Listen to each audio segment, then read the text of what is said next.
Asalaamu calaykum waraxmatullaahi wabarakaatuh.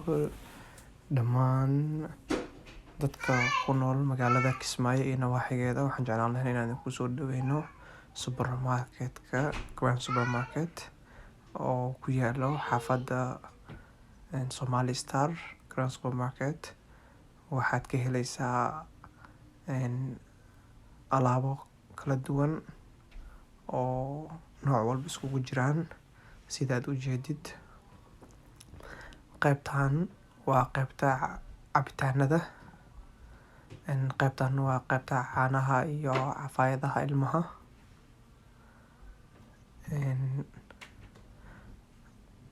Sidaa u jeedid, supermarket-ka aad ayuu u weyn yahay. Waxaad ka heli kartaa alaab walbo, nooc walbo. Supermarket-yada oo dibadaha ku yaala ayuu la mid yahay. Waxaa alaabaha laga keenay wadamada ay kasoo adeegtaan supermarket-yada adduunka dhan. Sidaa u jeedid, haddaad rabtid alaab guri iyo alaab qalab nooc walba ha noqoto, fadlan waxaan jeclaan lahayn inaad haddii aad Kismaayo degan tahay nawaaxigeeda ama aad qurbo joogtid oo aad magaalada Kismaayo imaado inaad soo booqato. Waxaan kugu soo dhaweyn doonaa gacmo furan, waxaadna ka heli doontaa alaab nooc walba oo aad raadinaysid. Sida aad u jeedid, haddii la dhaho waa la xisaabinayaa oo magacayaan u kala sheegaynaa alaabta taalo ilaa dhowr beri nagu qaadanaysaa.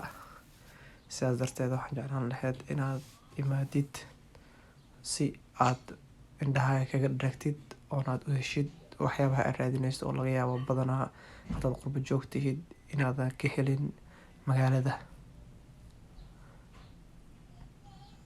Supermarket-ka alaab nooc walba ayuu gadaa. Waxaan jeclaan lahaa inaad ka mid noqoto macaamiisheena. Waxaa kaloo oo qaybta dhexe ku taalo waxay leedahay maqaayad oo laga helo cuntada fast food-ka ama cuntada fudud. Sidaad u jeedin, pizza hadday noqoto shawarma, hadday noqoto chicken, digaaga, pizza-ha iyo cuntooyin kala fudud oo noocyo badan ah. Fadlan waxaan jeclaan lahaa inaad nagala soo qayb gashid. Meeshan waxay ku taalaa Somali Star. Waa mahadsantihiin. Assalaamu calaykum.